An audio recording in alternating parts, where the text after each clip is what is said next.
Do you need to remove the DC jack from your Inspiron 16 Plus 7630?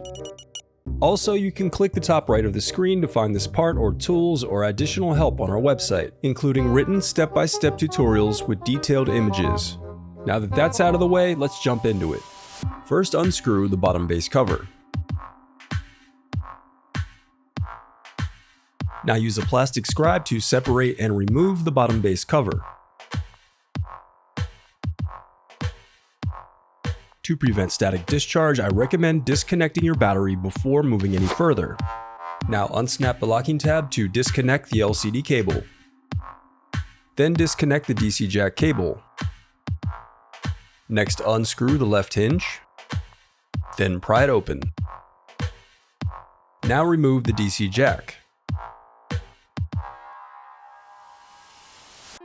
The reassembly of your laptop is as simple as following your steps in reverse.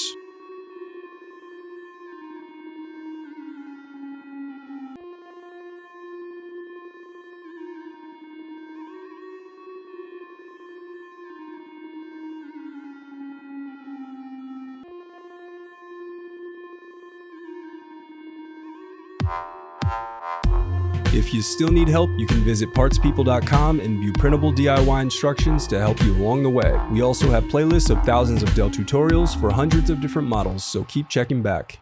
Thanks for watching.